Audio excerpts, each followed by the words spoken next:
সকালে তাড়াতাড়ি ঘুম থেকে উঠে ওয়াশরুমে চলে গেল।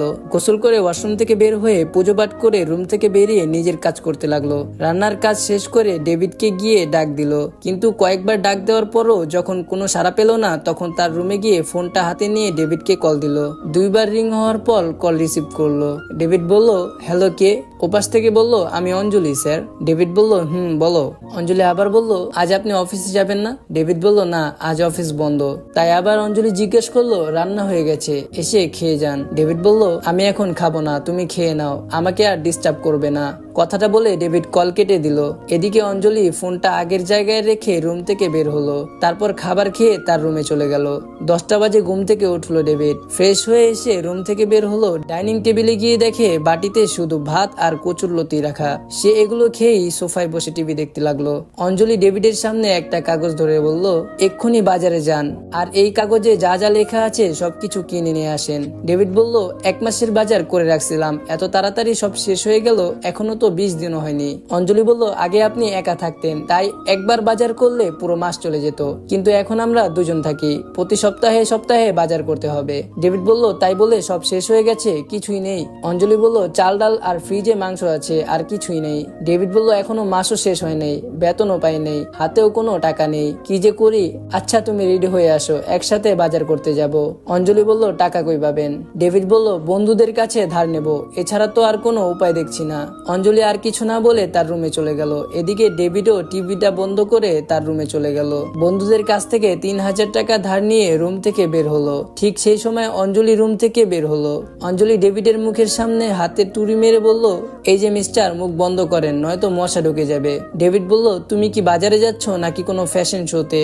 এত মেকআপ করছো কেন?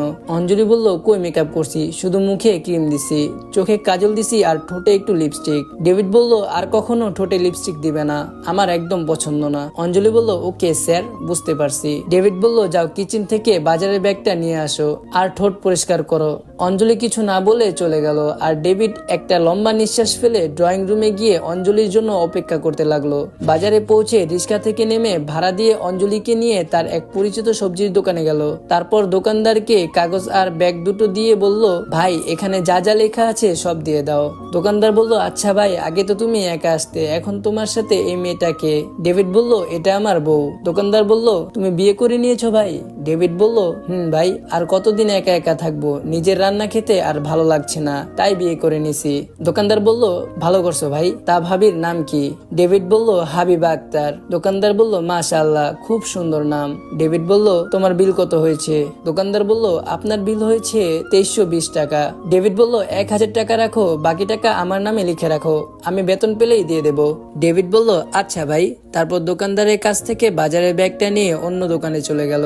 বাসায় এসে ব্যাগ দুটো অঞ্জলির হাতে দিয়ে সোফায় বসে বলল, অঞ্জলি, আমার জন্য 1 গ্লাস ঠান্ডা পানি নিয়ে আসো। অঞ্জলি বলল, আপনি তখন মিথ্যা কথা বললেন কেন? ডেভিড বলল, আগে পানি নিয়ে আসো, তারপর বলছি। অঞ্জলি কিছু না বলে কিচেনে চলে গেল। গ্লাস ভর্তি ঠান্ডা পানি নিয়ে এসে ডেভিডের সামনে ধরতেই অঞ্জলির হাত থেকে পানির গ্লাসটা ছো মেরে কেড়ে নিয়ে এক নিঃশ্বাসে পানি ঢুকঢুক করে খেয়ে বলল, আমি তখন বাধ্য হয়ে মিথ্যা কথা বলেছি। অঞ্জলি বলল, মানে?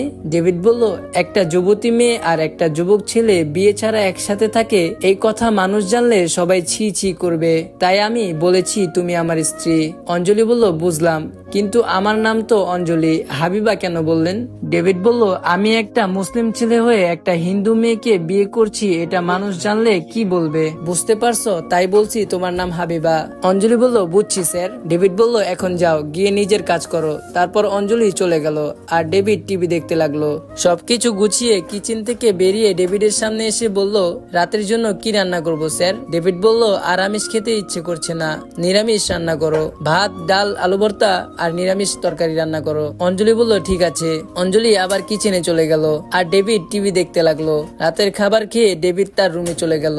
এদিকে অঞ্জলি তার কাজ শেষ করে সেও নিজের রুমে চলে গেল।